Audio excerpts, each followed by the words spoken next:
Hello friends, welcome to special techno channel. Guys, vacancy को निकाला गया national high speed rail corporation limited की तरफ से। देखिए यहाँ पे जो वैकेंसी है बहुत ही कंडीशन बेस्ड वैकेंसी है, यानी कि जो स्टूडेंट्स इनकी कंडीशन को फुलफिल कर लेंगे उनका सिलेक्शन यहाँ पर बहुत ही इजी तरीके से होने वाला है, यदि वो थोड़ी सी अवेयरनेस रखते हैं।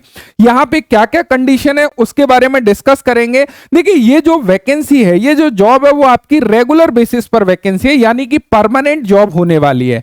यहाँ पे यदि हम लोग national high speed rail corporation limited की बात करें, ये ज्वाइंट वेंचर है गवर्नमेंट ऑफ इंडिया का एंड स्टेट गवर्नमेंट का। साथ ही साथ यदि हम national high speed rail corporation limited के काम की बात करें, ये इंडिया में जो भी हाई स्पीड ट्रेन है लाइक अ बुलेट ट्रेन, उस प्रोजेक्ट के ऊपर काम कर रही है। 2016 में इनकॉर्पोरेशन हुई थी। यहां पे अब देखो समझिएगा कि कौन कौन सी वैकेंसी इन्होंने निकाली है।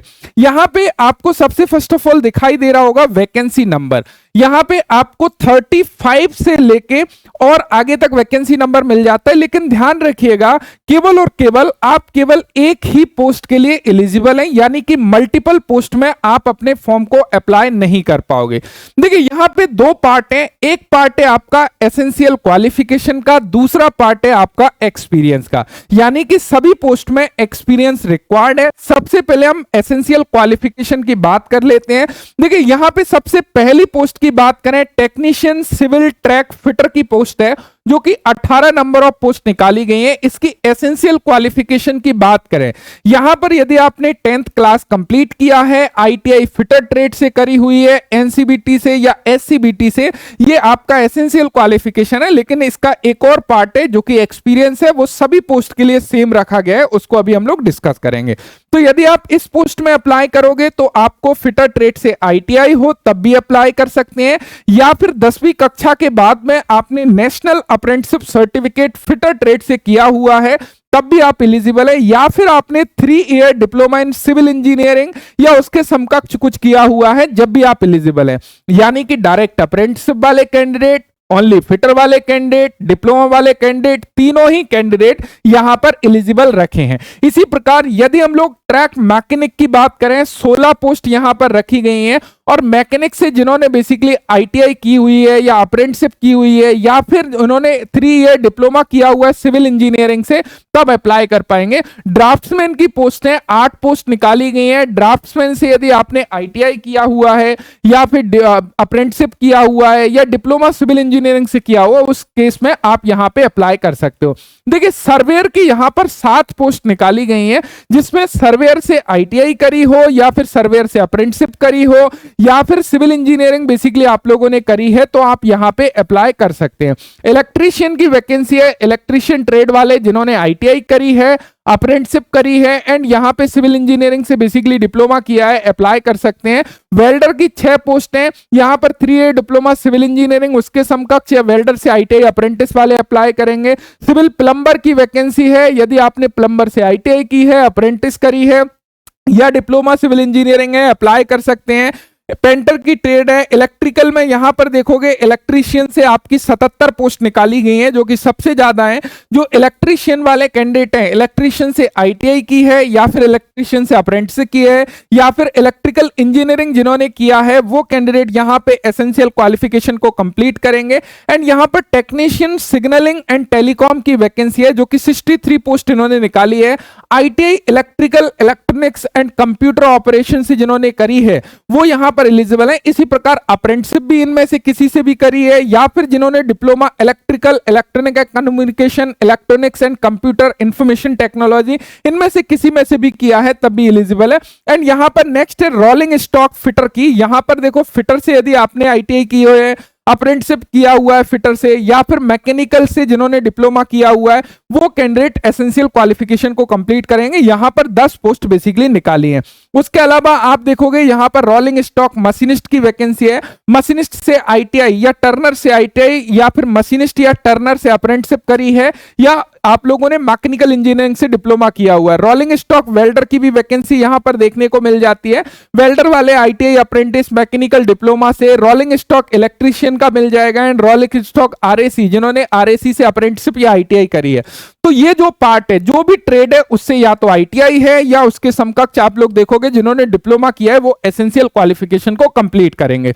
लेकिन ओनली एसेंशियल क्वालिफिकेशन आपकी कंप्लीट है तब आप एलिजिबल नहीं हो जाते हैं। जैसा कि मैंने बताया कि हर पोस्ट के लिए इन्होंने स्पेशल आपका एक्सपीरियंस रिक्वायर्ड है। यहां पर वो एक्सपीरियंस को समझना बेहद जरूरी है, इसलिए मैंने कहा कि ये वैकेंसी जो है वो कंडीशन बेस्ड वैकेंसी है और ऐसे छात्र जो उस कंडीशन को पूरा करेंगे उनके लिए यहां पर सिलेक्शन लेना बेहद आसान है।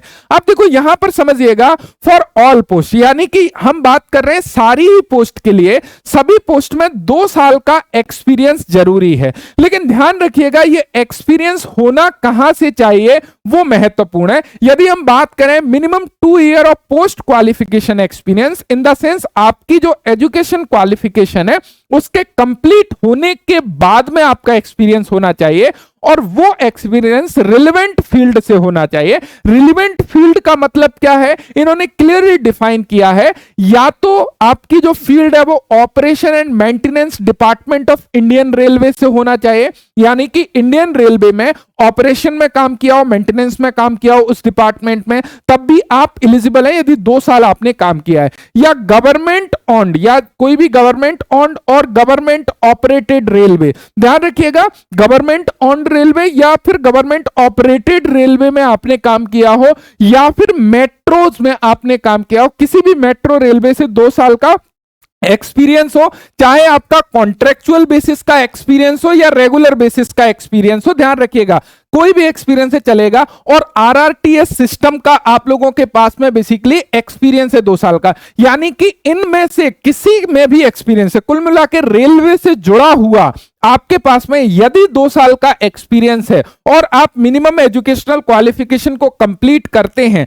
तो आप इस वैकेंसी के लिए अप्लाई कर सकते हैं। और ये आपके लिए एक बहुत ही गोल्डन चांस है उन कैंडिडेट के लिए जिन्होंने मेट्रो में या रेलवे में जो अभी कॉन्ट्रेक्चुअल बेसिस पर वैकेंसी आई थी वहां पर जो काम कर रहे थे, अब उनको अपग्रेडेशन का मौका मिल रहा है, यानी कि वो कैंडिडेट इस परमानेंट वैकेंसी के लिए एलिजिबल हो गए हैं और आपके कॉम्पिटिटर ना के बराबर होंगे, क्योंकि यहां पे ऑलरेडी फिल्टर्ड स्टूडेंट्स हो चुके हैं। केवल वही कैंडिडेट एलिजिबल है जिन्होंने रेलवे से एक्सपीरियंस लिया हुआ है 2 साल का। अब एक सवाल आएगा, क्या सर मैंने अप्रेंटिसशिप किया हुआ है रेलवे से, क्या मैं एलिजिबल हो पाऊंगा, क्या मेरा वो एक्सपीरियंस में काउंट होगा?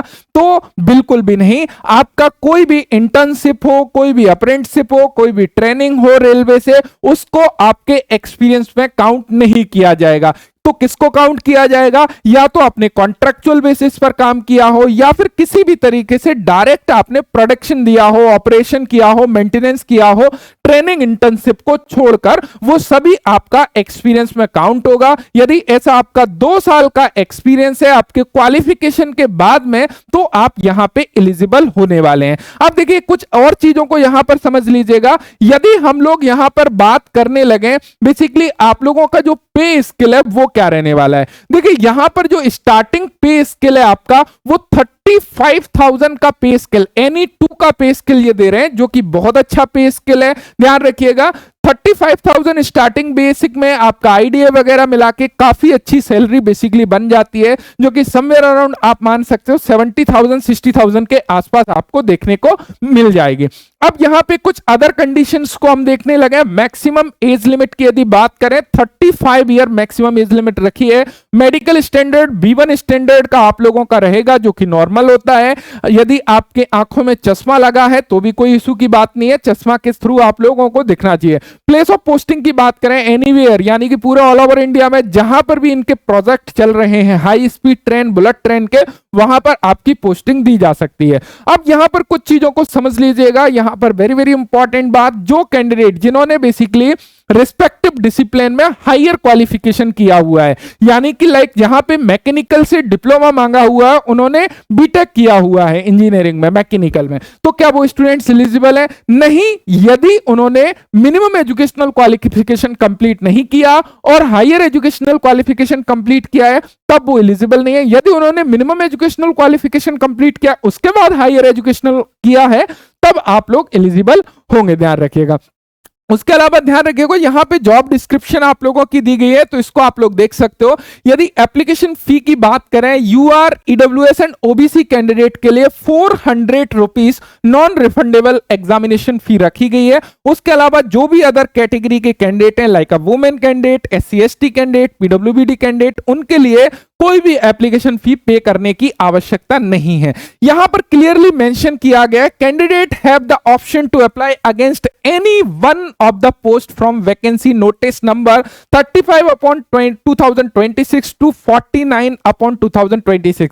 यानी कि आप केवल और केवल, काफी सारी वैकेंसी है, जैसे कि हमने देखा सीरियल 35 से लेके 49 तक वैकेंसी है, इनमें से किसी भी एक पोस्ट के लिए ही आप अपने एप्लीकेशन फॉर्म को अप्लाई कर सकते हो। मल्टीपल एप्लीकेशन फॉर्म अलाउ नहीं होंगे, इस बात का ध्यान रखिएगा। मोड ऑफ सिलेक्शन में आपका कंप्यूटर बेस्ड एग्जामिनेशन होगा, डॉक्यूमेंट वेरिफिकेशन होगा, मेडिकल एग्जामिनेशन होगा, उसके बाद में आपको फाइनल ज्वाइनिंग बेसिकली दी जाएगी। यहां पर ध्यान रखिएगा, कुछ जनरल कंडीशंस दी गई हैं, इसमें इन्होंने क्लियर किया है कि experience and other eligibility criteria का जो कट ऑफ डेट है वो 30 जून 2026 है। यानी कि 30 जून 2026 तक आपने ऑल एजुकेशनल क्वालिफिकेशन को कंप्लीट किया होना चाहिए, एक्सपीरियंस को कंप्लीट किया होना चाहिए। उसके अलावा यहां पर फिर से उन्होंने अवगत कराया है कि कैंडिडेट केवल एक ही पोस्ट में फॉर्म को अप्लाई कर सकता है, इस बात का विशेष ध्यान रखना है। यहां पर कुछ चीजों बहुत ही इंपॉर्टेंट है